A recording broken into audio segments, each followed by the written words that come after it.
Good morning, everybody. Orange J here with another Echoes of Mana video, and today we're going to do my first of what I'm sure are going to be many team comp building strategy videos.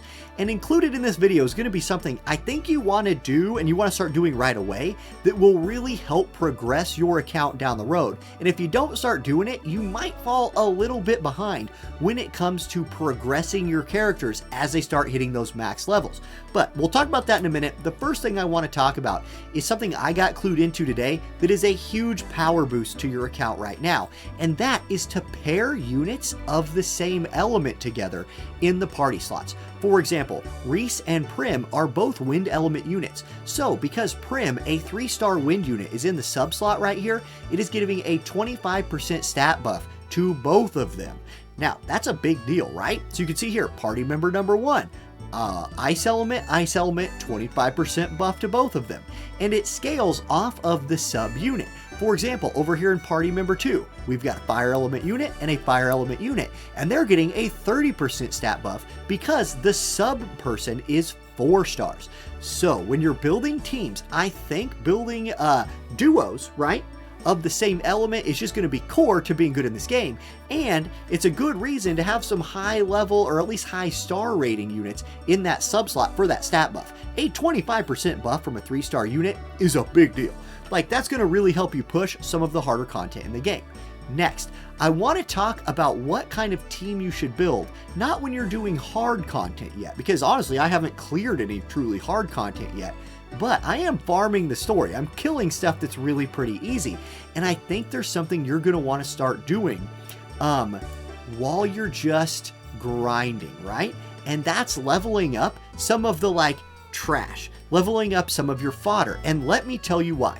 Okay, I'm going to jump in to Reese's character page right here. This is my main Reese, and notice that I have some duplicates of her. So what do I do with those duplicates? Well, I'm going to cover that in a lot more detail in a different video, but I essentially have two options.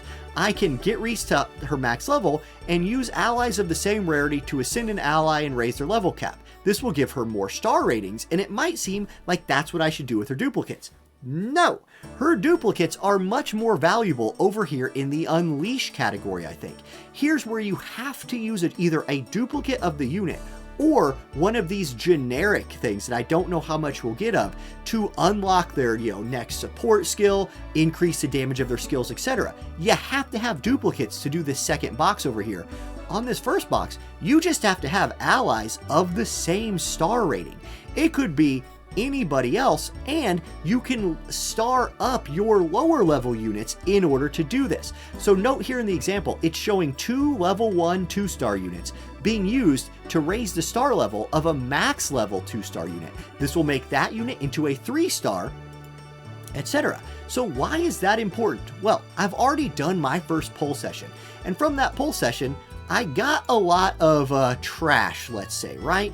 2-star characters just filling out my roster. So what the heck do I do with them? I'm already at 135 out of 200, and I haven't even pulled enough to hit pity once.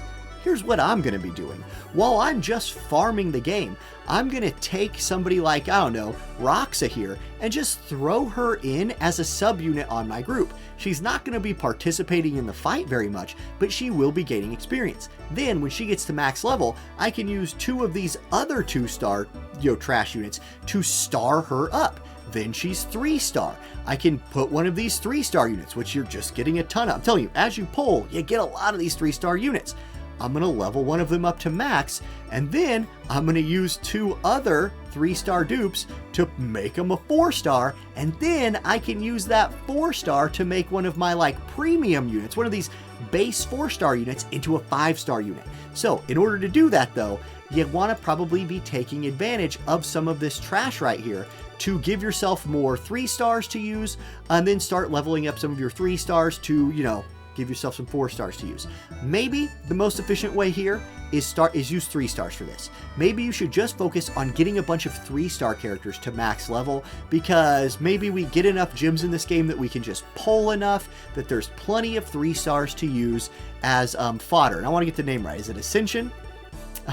That we can use as Ascension fodder to ascend our units. but maybe not. Maybe we're going to need to have been leveling up some of these 2-star units the whole time so we can get more 3-star units. Your other option of what to do with these when your inventory fills out is sell them in the shop for, you know, money. That feels wasteful to me. That felt so wasteful to me, I kind of needed to figure out what the actual purpose of these are for, and I think it's that. Now, if you know more about this system, if you have some comments or questions on this, drop those in the YouTube comment section, and we'll see if we can figure it out. But this game's new for everybody, we're learning as we go, and that is what I think your trash stuff is for, and why I think you should be leveling up at minimum right now some of your 3 stars, anticipating maybe using them for ascension fodder later. Alright guys, that's going to be the video for today. Thank you for watching, and I hope you have a great time playing the game. Catch you next time. Peace.